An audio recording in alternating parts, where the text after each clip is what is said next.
লিডারের অনুমতি ক্রমে এলে সবাই একটু স্লোগান দিতে চাচ্ছে আপনার নামে, একটু দিয়ে নিয়ে তারপর।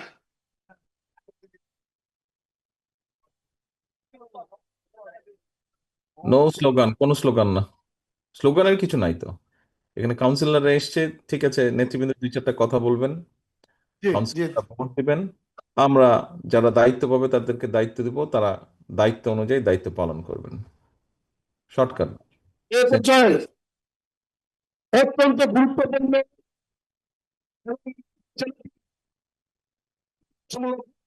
দিক নির্দেশনামূলক বক্তব্য দিচ্ছেন, যার অপেক্ষায় সারা নওগাঁ নেতা কর্মী যার বক্তব্য শুনবার জন্য শুধু এই দাঁড়িয়ে মানুষ অপেক্ষা করছে, যিনি আগামী দিনের বাংলাদেশ, আমাদের সেই নেতা, আজকের এই নওগাঁ জেলা বিএনপির দ্বিবার্ষিক সম্মেলনের সম্মানিত প্রধান অতিথি জনাব তারেক রহমান।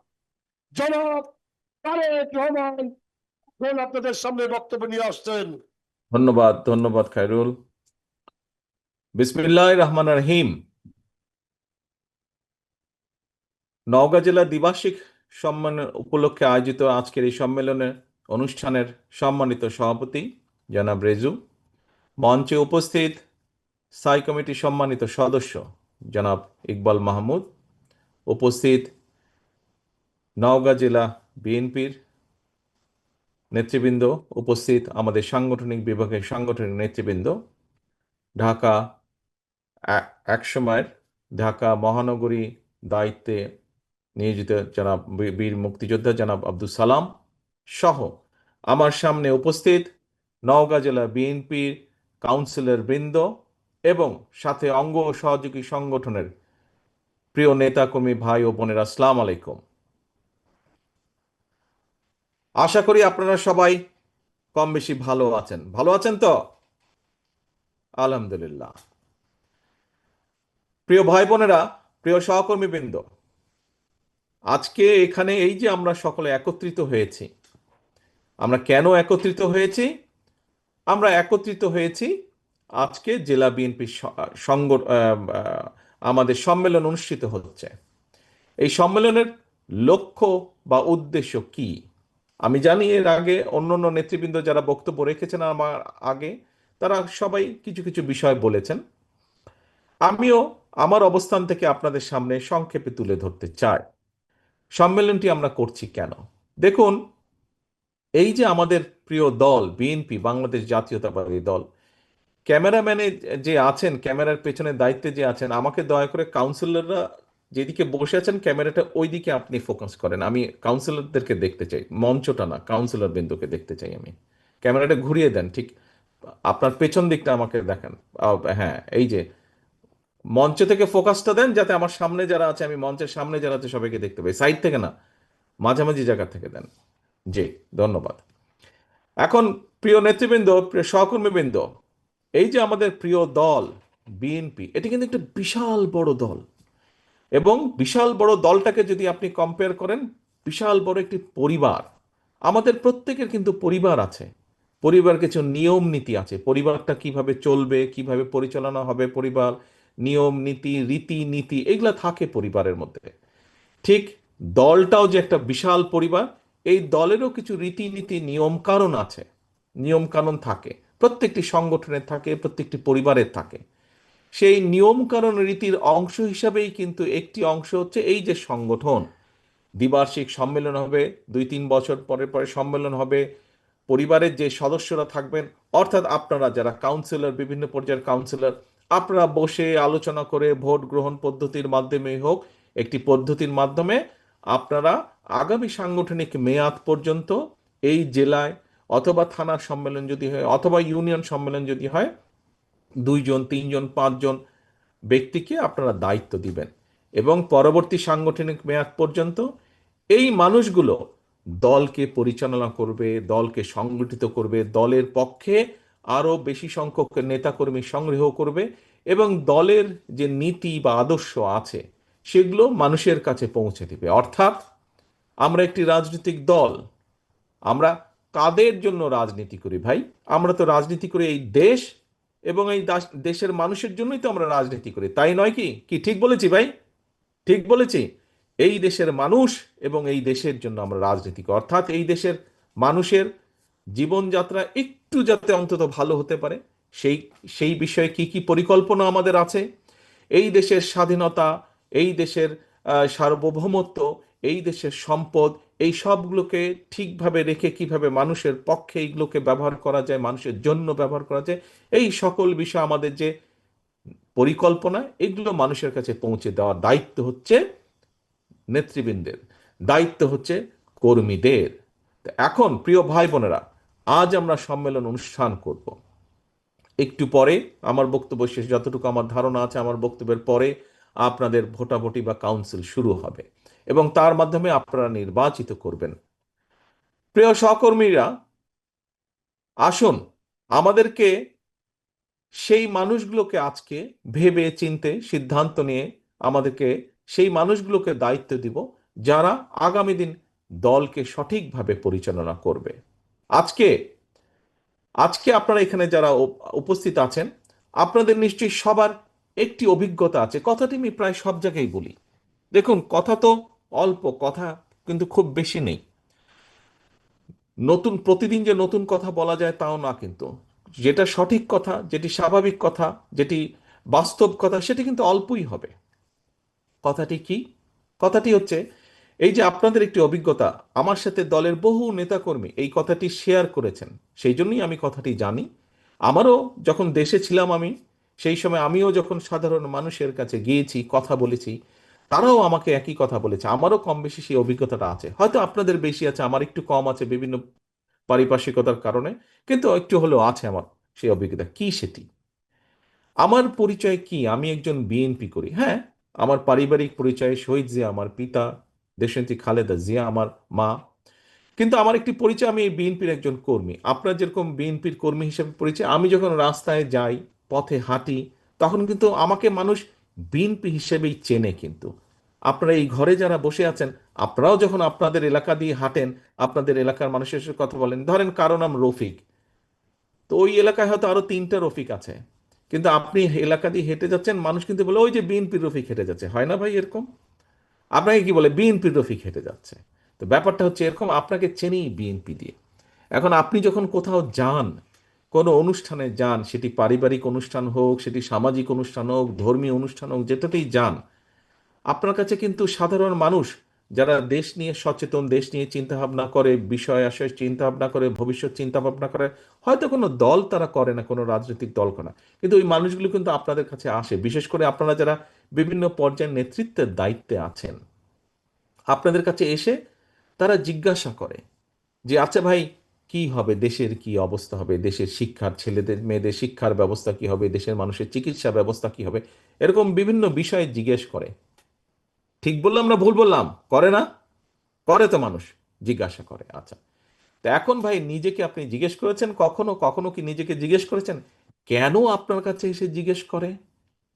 পাশে তো ওই যে আরো 4টা রফিক আছে, কিন্তু আপনি 5 নম্বর রফিকটা আপনাকে জিজ্ঞেস করে কেন? আপনাকে জিজ্ঞেস করে একটি কারণে, কারণ জানে আপনি বিএনপির রফিক। বিএনপির রফিক রফিক আপনি। বাকি যারা যারা শুধুই রফিক, তাদেরকে কিন্তু দেশ নিয়ে জিজ্ঞেস করে না, তাদেরকে জনগণ নিজেদের ভবিষ্যৎ নিয়ে কিন্তু জিজ্ঞাসা করে না। আপনাকে জিজ্ঞেস করে আপনি বিএনপির রফিক। কারণ একটি বিশেষ কারণ আছে এখানে। কারণ দেশের মানুষ বিএনপি নামক যে রাজনৈতিক দলটি, এই দলটির প্রতি মানুষ আস্থা রাখতে চায়, এই দলটির প্রতি মানুষের একটি বিশ্বাস আছে যে আচ্ছা ঠিক আছে, এরা আসলে হয়তো দেশের জন্য ভালো মন্দ একটা কিছু করবে তারা।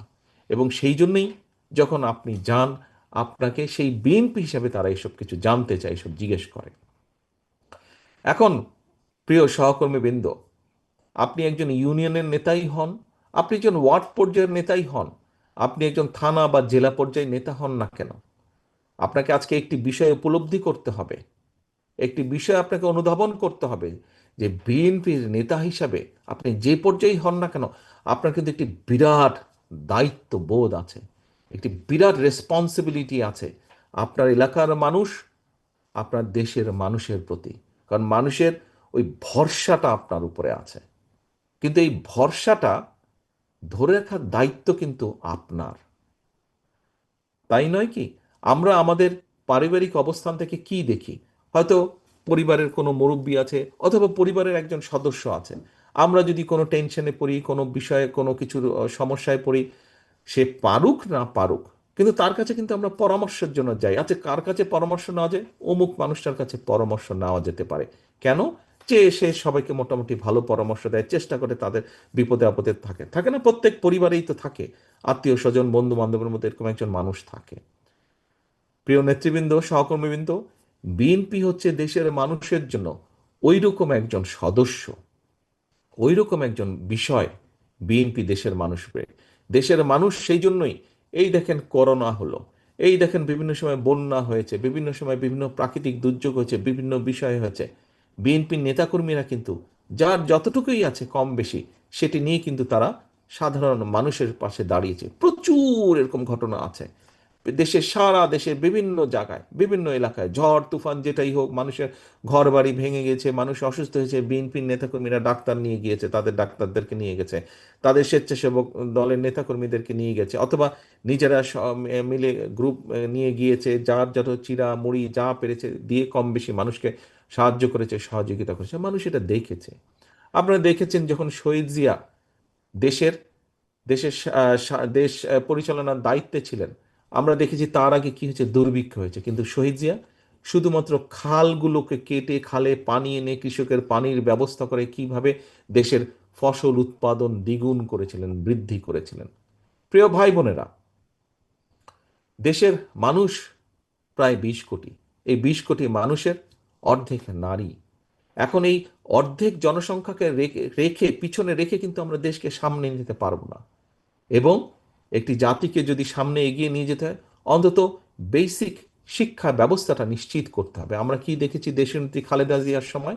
এই অর্ধেক যে নারী সমাজ, এই নারী সমাজ যাতে শিক্ষার আলো থেকে বঞ্চিত না হয়, আমরা দেখেছি দেশনেত্রী খালেদা জিয়া নারীদের দ্বাদশ শ্রেণী পর্যন্ত নারীদের শিক্ষা ব্যবস্থা উনি বিনামূল্যের ব্যবস্থা করে দিয়েছিলেন, যাতে মেয়েরা বিনামূল্যে পড়ালেখা শিখতে পারে। এই যে মূল দুটি, এরকম আরো যদি আমরা বলি আরো অনেক এরকম বিষয় আছে, কিন্তু কি এই বিষয়গুলো? এই বিষয়গুলো দিয়ে আমি বোঝাতে চেয়েছি যে দেশের মানুষের জন্য, দেশের জন্য যে কাজটি করলে দেশ উপকৃত হবে, মানুষ উপকৃত হবে, এইরকম অনেকগুলো কাজ বিএনপি সেই সময় কাজ করেছিল। এবং এই সকল বিষয় দেখেই কিন্তু মানুষ ভরসা করে বিএনপির উপরে। প্রিয় ভাই বোনেরা, উপস্থিত সহকর্মী বৃন্দ, আপনাদের এখানে এই ঘরে যারা কাউন্সিলর হিসেবে উপস্থিত আছেন, কাউন্সিলর বৃন্দের বাইরেও বিএনপির বিভিন্ন পর্যায়ে, বিএনপির অঙ্গ সহযোগী সংগঠনের বিভিন্ন পর্যায়ের নেতাকর্মী বৃন্দ উপস্থিত, আপনাদের সবার কিন্তু একটি বিষয়ের ধারণা আছে, একটি বিষয়ে জানা আছে। কি? এই যে দেখুন, এখন পত্র পত্রিকা খুললে, টিভি খুললে আমরা একটি সংবাদ দেখি। কি সংবাদ? যে রিফর্ম নিয়ে, অর্থাৎ সংস্কার নিয়ে, বিভিন্ন বিষয়ে সংস্কার নিয়ে আলোচনা হচ্ছে। এই যে অন্তর্বর্তীকালীন সরকার একটি সংস্কার কমিশন করে দিয়েছে।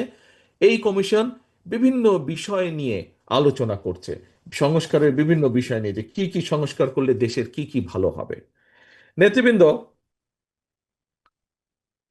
আপনাদের প্রত্যেকের জানা আছে, প্রত্যেকের ধারণা আছে, এই যেই সংস্কারগুলোর বিষয়ে আলাপ আলোচনা হচ্ছে, এই সংস্কারগুলোর বিষয় আপনার দল, বাংলাদেশ জাতীয়তাবাদী দল বিএনপি, আজকে থেকে 2-2.5 বছর আগে যখন স্বৈরাচার এই দেশের মানুষের টুটি চেপে ধরেছিল, যখন স্বৈরাচার এই দেশের মানুষের ভোটের অধিকারকে কেড়ে নিয়েছিল, যখন স্বৈরাচার, যে স্বৈরাচারকে বাংলাদেশের মানুষ বিতাড়িত করে দিয়েছে বাংলাদেশ থেকে, সেই স্বৈরাচার যখন বাংলাদেশের মানুষের অর্থ সম্পদ লুটপাট করে পাচার করে দিচ্ছিল, সেই সময় আমরা, সেই সময় আমাদের দল বিএনপি বাংলাদেশের মানুষের সামনে এই 31 দফা উপস্থাপন করেছিল, রাষ্ট্র মেরামতের 31 দফা। মনে আছে আপনাদের? মনে আছে আপনাদের? আচ্ছা, মনে অবশ্যই আছে আপনাদের, আমি জানি।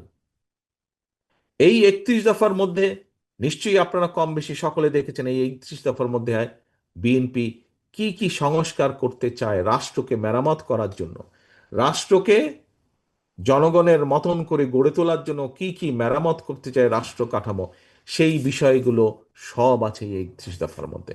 আজকে যদি আপনি আপনার দলের এই 31 দফা এবং অন্তর্বর্তীকালীন সরকারের যে সংস্কার কমিশন আছে সে তাদের বক্তব্য যদি থাকেন, দেখবেন যে প্রায় সবগুলো বিষয়, দুই চারটা হয়তো এদিক ওদিক থাকতে পারে, কিন্তু সবগুলো বিষয় মিলে যাচ্ছে। প্রিয় সহকর্মীবৃন্দ, যেই বিষয়গুলো এই দেশকে মেরামত করার জন্য, যে বিষয়গুলো আজকে বহু মানুষ, আমরা কাউকে ছোট করতে চাই না, আমরা কাউকে হেও করে কথা বলতে চাই না, আমরা চাই সবাইকে নিয়ে কাজ করতে, আমরা সকলকে ঐক্যবদ্ধভাবে কাজ করতে, আমরা সকলের মতামতকে সম্মান জানাতে চাই। কিন্তু গত 6 মাস 1 বছর ধরে যারা সংস্কারের কথা বলছেন, তাদের বহু আগে আপনি সংস্কারের কথা বলেছেন। যারা আজ সংস্কার সংস্কার, এই সংস্কার হতে হবে, ওই সংস্কার হতে হবে, এইভাবে যারা বক্তব্য রাখছেন, তাদের বহু আগে আপনারা, এই যে ঘরে যারা আপনারা বসে আছেন, আপনারা যারা শহীদ জিয়ার সৈনিক, আপনারা যারা দেশনেত্রী খালেদা জিয়ার সৈনিক, এই আপনারা আজকে থেকে 2.5 বছর আগে সংস্কারের কথা বলেছিলেন। প্রিয় ভাই বোনেরা, আজকে আমরা দেখেছি অনেকেই বলছে এই সংস্কার না হলে আমরা নির্বাচন করব না, ওই সংস্কার না হলে আমরা নির্বাচন, বলতেই পারে, প্রত্যেকের কথা বলার অবশ্যই অধিকার আছে। কিন্তু চিন্তা করে দেখুন, বিএনপি এবং বিএনপির সাথে যে রাজনৈতিক দলগুলো, আমরা অনেকগুলো রাজনৈতিক দল, তাদেরকে সাথে নিয়ে আমরা এই 31 দফা দিয়েছিলাম। আমরা কোন সময় দিয়েছিলাম বলেছি আপনাদের সামনে, আমি, আপনাদেরও পরিষ্কার মনে আছে। কেন আমরা সেই সময় দিয়েছিলাম এই 31 দফা বলেন বা এই সংস্কার কর্মসূচি কেন দিয়েছিলাম? কারণ বিএনপির দেশ পরিচালনা করার অভিজ্ঞতা আছে, বিএনপির অভিজ্ঞতা আছে, বিএনপির অভিজ্ঞতা আছে এই দেশের খাদ্য উৎপাদন কিভাবে দ্বিগুণ করতে হয়, বিএনপির অভিজ্ঞতা আছে কিভাবে এই দেশের নারী সমাজকে শিক্ষার আলোয় আলোকিত করে দিতে হয়, বিএনপির অভিজ্ঞতা আছে কিভাবে এই দেশের লক্ষ কোটি শ্রমিককে বিদেশে কর্মসংস্থানের ব্যবস্থা করে দিতে হয়, বিএনপির অভিজ্ঞতা আছে কিভাবে এই দেশে শিল্প কলকারখানা তৈরি করতে হয় বা তৈরি করা যেতে পারে এবং তার মাধ্যমে কর্মসংস্থানের ব্যবস্থা করা যেতে পারে। প্রিয় ভাই বোনেরা, আমরা এই দেশের মানুষের কল্যাণ চিন্তা করি বলেই, আমরা এই দেশের কল্যাণ চিন্তা করি বলেই বিএনপির মতন একটি রাজনৈতিক দল আজ না, আজ থেকে 2.5 বছর আগে এই সংস্কার অর্থাৎ রাষ্ট্রকে কিভাবে, কারণ আমরা দেখছিলাম কিভাবে এই দেশের স্বৈরাচার, যেই স্বৈরাচারকে বাংলাদেশের মানুষ, আবাল বনিতা বৃদ্ধ, নারী পুরুষ, রিক্সা চালক, সিএনজি চালক, একজন ডাক্তার, একজন শিক্ষক, একজন লয়ার সহ বিভিন্ন শ্রেণী পেশার মানুষ, মহিলা শিশু সহ সকলে রাজপথে নেমে এসে যেই স্বৈরাচারকে আমরা বিতাড়িত করেছি এই বাংলাদেশ থেকে, সেই স্বৈরাচারের সময় আমরা দেখেছি কিভাবে আমাদের রাষ্ট্র কাঠামোর প্রত্যেকটি সেক্টরকে ধ্বংস করে দেওয়া হয়েছে। এবং বিএনপির অভিজ্ঞতা আছে কিভাবে দেশ গড়তে হয়। সেজন্যই বিএনপি বুঝতে পেরেছিল, বিএনপি বুঝতে পেরেছে যে এই যে স্বৈরাচার পালিয়ে গেছে, সে কিভাবে প্রত্যেকটি সেক্টরকে, শিক্ষাক্ষেত্র বলুন, স্বাস্থ্যক্ষেত্র বলুন, অর্থনৈতিক বলুন, বিচার ব্যবস্থা বলুন, আইন শৃঙ্খলা বাহিনীর কথা বলুন, প্রত্যেকটি সেক্টরকে কিভাবে তারা নিজেদের স্বার্থ বজায় রাখার জন্য ধ্বংস করে দিয়েছিল। দেশের স্বার্থে চিন্তা করেনি, চিন্তা করেছিল তাদের শুধু নিজেদের রাজনৈতিক স্বার্থ, এবং সেভাবে চিন্তা করে প্রত্যেকটিকে দলীয়করণ করার মাধ্যমে, প্রত্যেকটিকে দুর্নীতিগ্রস্ত করার মাধ্যমে সেক্টর ধ্বংস করেছিল। এবং সেইটা দেখার পরেই বিএনপি এই 31 দফা ঘোষণা করেছে, রাষ্ট্রকে মেরামত করতে হবে। কারণ প্রিয় সহকর্মীবৃন্দ, আমার ঘরই যদি না থাকে আমি কোথায় আশ্রয় নিব? কাজেই এই বাংলাদেশ যদি ঠিক না থাকে, তাহলে এই কোটি কোটি মানুষ কোথায় যাবে?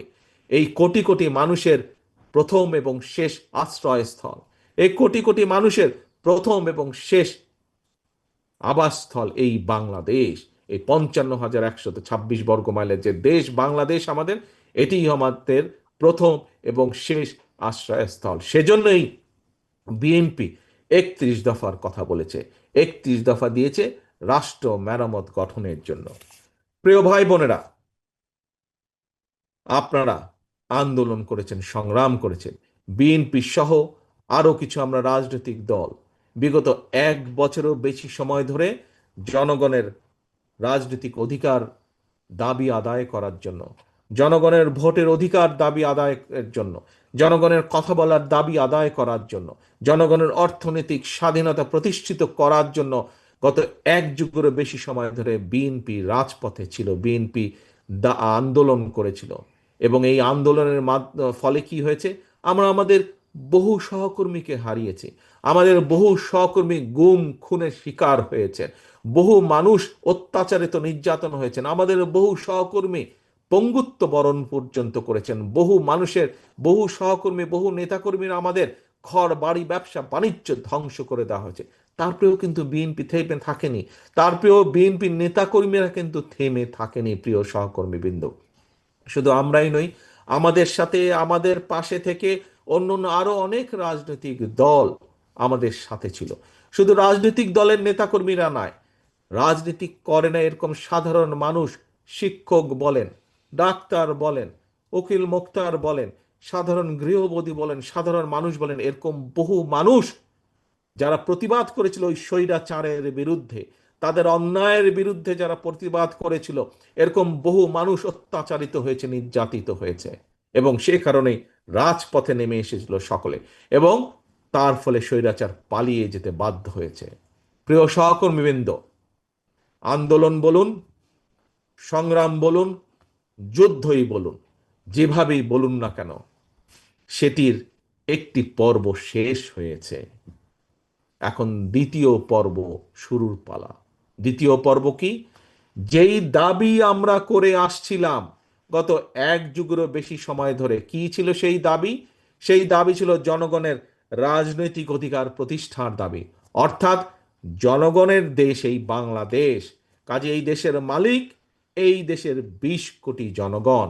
এই দেশের 20 কোটি জনগণের অধিকাংশ জনগণ যেভাবে মনে করবে দেশ সেভাবেই পরিচালিত হবে। জনগণের রাজনৈতিক প্রয়োগের প্রধান হাতিয়ার কি হচ্ছে, প্রধান উপায় কি হচ্ছে? ভোটের মাধ্যমে তার অধিকার প্রয়োগ করা।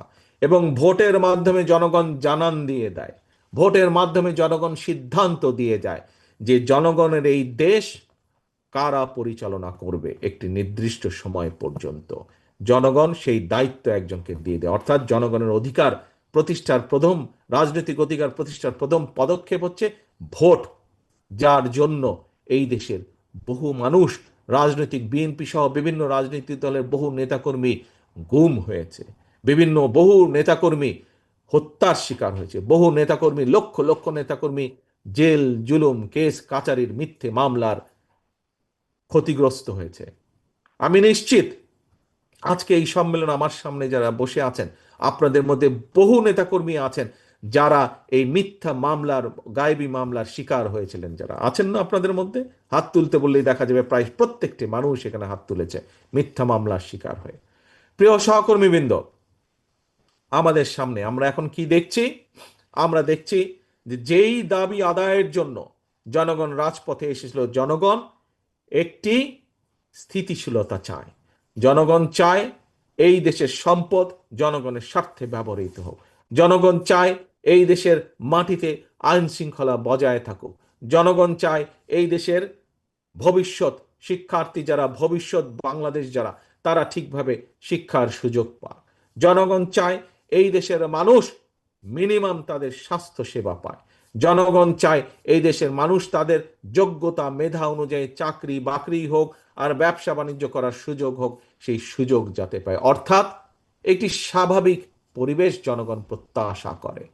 প্রিয় সহকর্মীবৃন্দ, পৃথিবীর সব দেশে গ্রহণযোগ্য, রাজনৈতিকভাবে সবচেয়ে গ্রহণযোগ্য প্রক্রিয়া হচ্ছে গণতন্ত্রের চর্চার মাধ্যমে, ভোট প্রয়োগের মাধ্যমে সরকার গঠন করা, এবং সরকার এই যে কথাগুলো বললাম জনগণের চাওয়া পাওয়া, এই চাওয়া পাওয়াগুলো বাস্তবায়ন করা, তাদের যে পরিকল্পনা থাকবে সেই পরিকল্পনা অনুযায়ী এই চাওয়া পাওয়াগুলোকে বাস্তবায়ন করা। প্রিয় সহকর্মীবৃন্দ, প্রিয় ভাই বোনেরা, অন্তর্বর্তীকালীন সরকার বিশ্বের যে গণতান্ত্রিক প্রক্রিয়া, সেই প্রক্রিয়া অনুযায়ী ভোটের একটি সময় ঘোষণা করেছে, সকলেই আপনারা জানেন। আমরা আশা করছি ইনশাল্লাহ আগামী ফেব্রুয়ারি মাসে অর্থাৎ আগামী রমজানের আগে এই বাংলাদেশের মাটিতে বাংলাদেশের মানুষের বহু প্রত্যাশিত যে একটি নিরপেক্ষ নির্বাচন, বহু প্রত্যাশিত বাংলাদেশের মানুষের যে রাজনৈতিক অধিকার প্রয়োগের যে হাতিয়ার, সেটি তারা প্রয়োগ করবেন তাদের অধিকার, এবং সেই প্রক্রিয়ার মাধ্যমে বাংলাদেশের মানুষ তাদের ভবিষ্যৎ দেখভালের জন্য, সঠিকভাবে দেখভালের জন্য তারা কাউকে না কাউকে নির্বাচিত করবেন।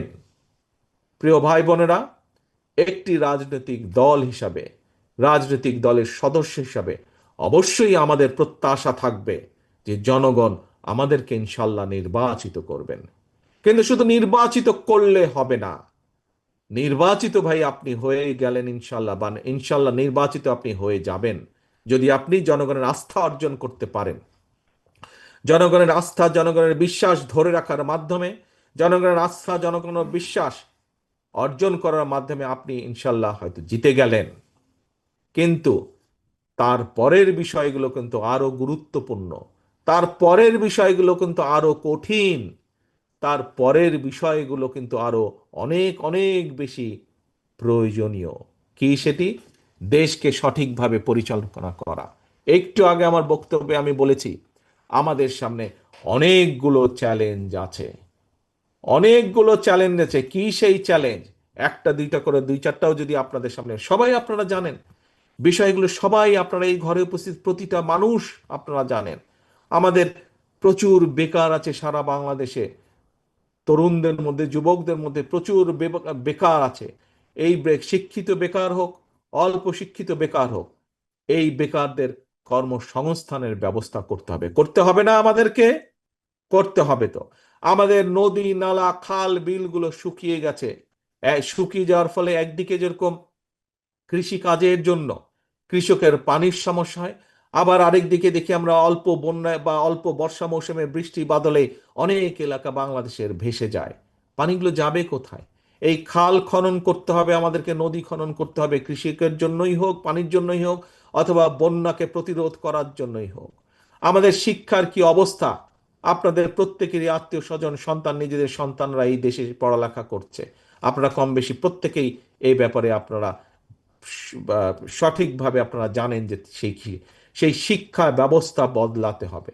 প্রিয় ভাই বোনেরা, একটি বিষয় সবসময় আমি বলি যে আজকের যারা শিশু তারা হচ্ছে, এই কথা শহীদ জিয়াও বলতেন, আজকে শিশুরাই আগামী দিনের ভবিষ্যৎ।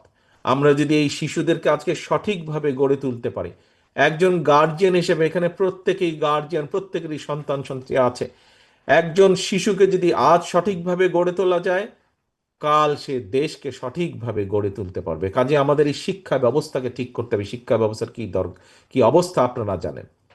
প্রিয় ভাই বোনেরা, বাংলাদেশের মানুষের স্বাস্থ্যের ব্যবস্থার পরিবর্তন করতে হবে। বাংলাদেশের মানুষের, ঢাকা শহরে যারা শহরে থাকে হয়তো মানুষ কম বেশি চিকিৎসা পায়, কিন্তু গ্রামে গঞ্জে যেই মানুষরা থাকে তাদের এই স্বাস্থ্য সুবিধা থেকে বিভিন্নভাবে তারা বঞ্চিত।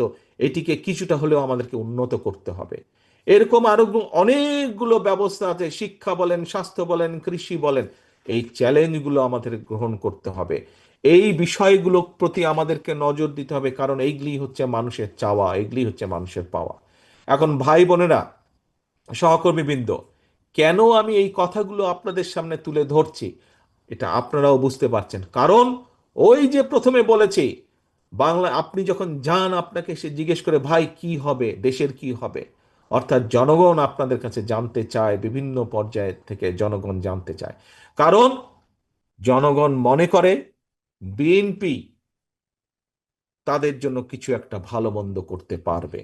আপনি রাজনৈতিক নেত্রী মানুষের কথাই বলেন অথবা নিরপেক্ষ মানুষের কথাই বলেন, প্রত্যেকের একটি আস্থা, কম বেশি আস্থা বিশ্বাস বিএনপির আছে।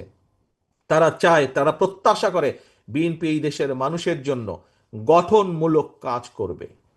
কিন্তু এখানে বিরাট একটি কিন্তু আছে প্রিয় ভাই বোনেরা।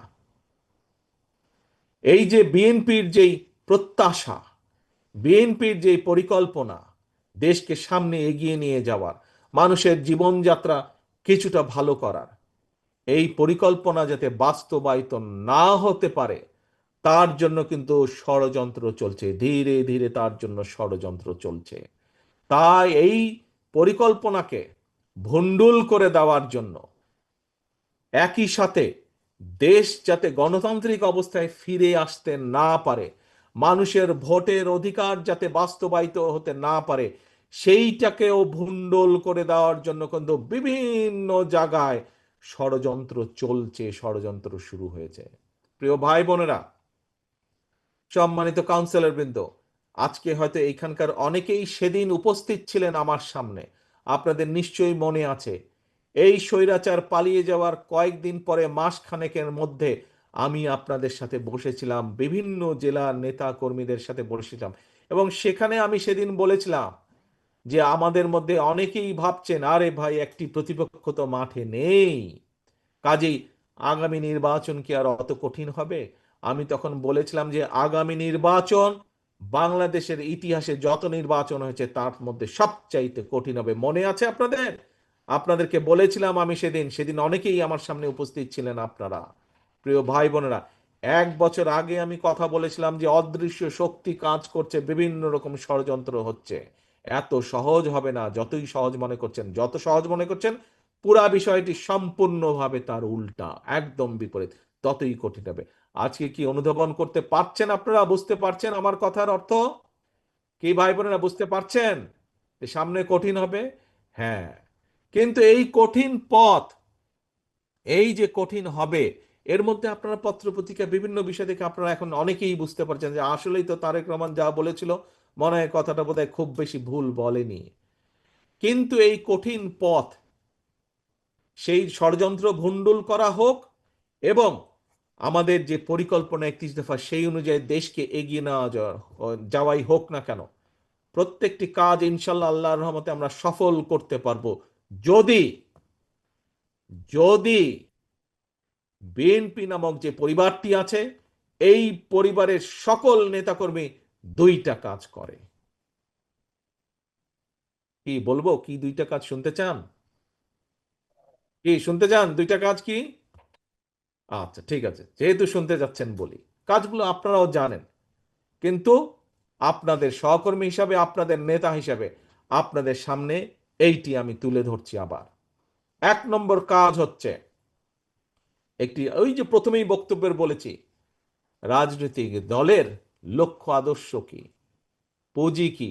রাজনৈতিক দলের পুঁজি হচ্ছে জনগণ, লক্ষ্য আদর্শ হচ্ছে জনগণের আস্থা এবং বিশ্বাস, ভালোবাসা।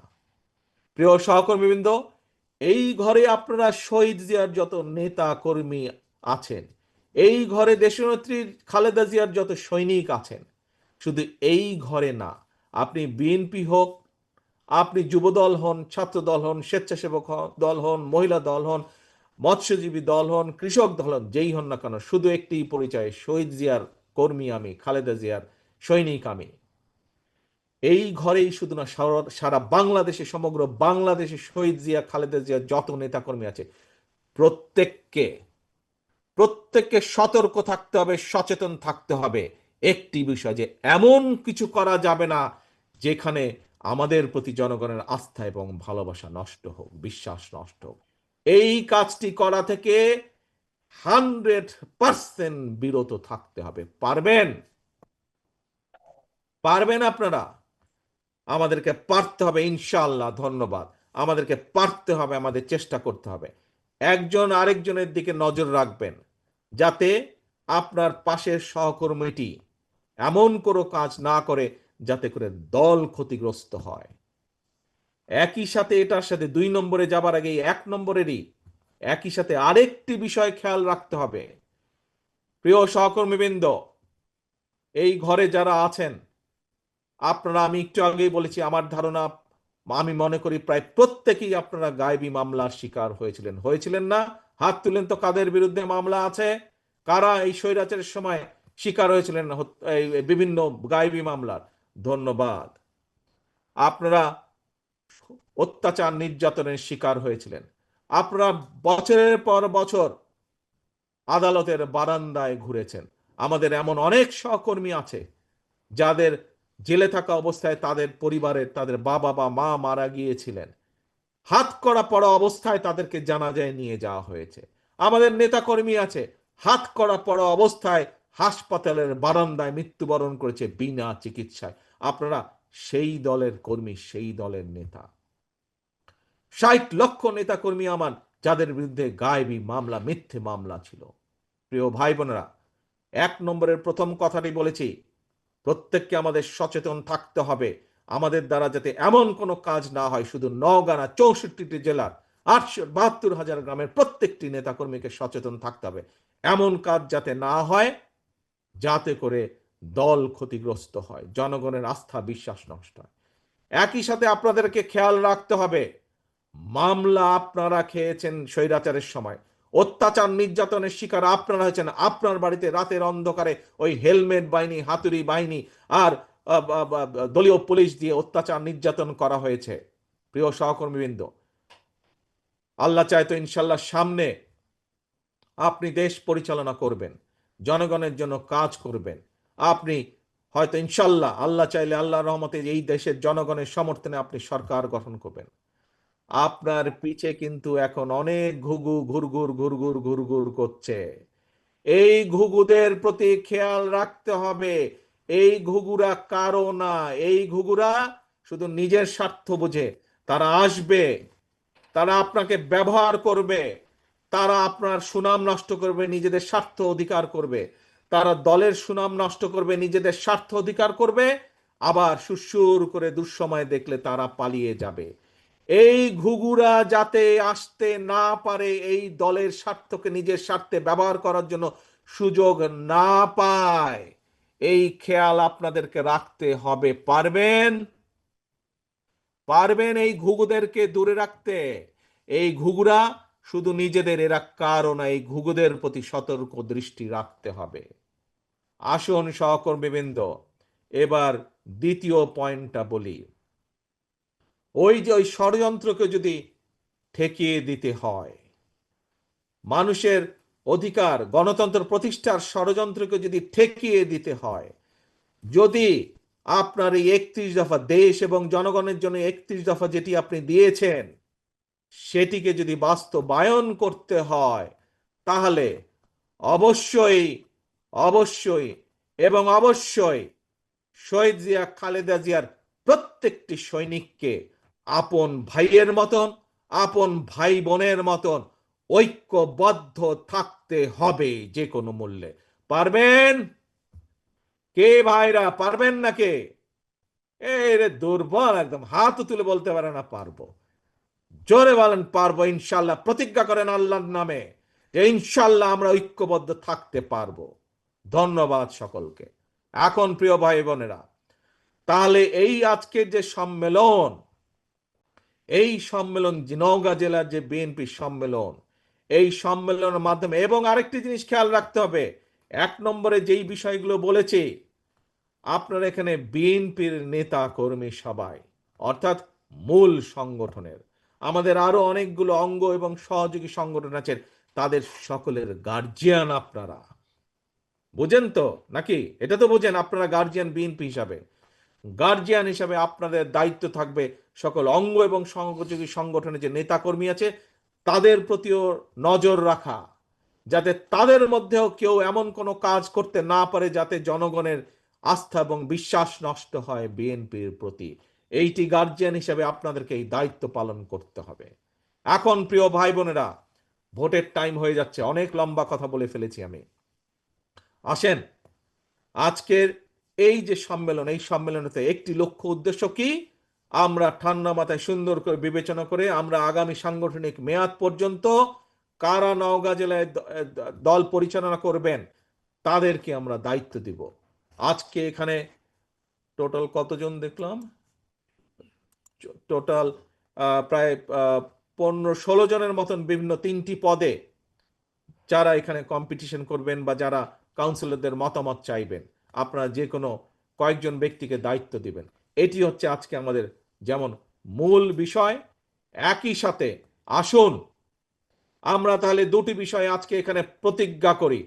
এক, যে কোনো মূল্যে নওগাঁ জেলার নেতা কর্মীরা আপন ভাই ভাইয়ের মতন, আপন ভাই বোনের মতন ঐক্যবদ্ধ থাকবে, এক। এবং দুই, যে কোনো মূল্যে নওগাঁ জেলার প্রত্যেকটি শহীদ জিয়া খালেদা জিয়ার প্রত্যেকটি নেতাকর্মী সর্বোচ্চ চেষ্টা করবে জনগণের আস্থা এবং ভালোবাসা বিশ্বাস ধরে রাখার জন্য সর্বোচ্চ তারা চেষ্টা করবে। কি ভাই, এই দুটো প্রতিজ্ঞা আমরা করলাম আজকে আমাদের সম্মেলনে, ইনশাল্লাহ। প্রিয় ভাই বোনেরা, পরিশেষে আমি আজকে যে নির্বাচন পরিচালনা কমিটির প্রত্যেকটি সদস্যকে আজকের এই পর্যন্ত যে সুন্দরভাবে অনুষ্ঠানটি সম্পন্ন হয়েছে তার জন্য তাদের সকলকে আন্তরিকভাবে ধন্যবাদ জানাতে চাই।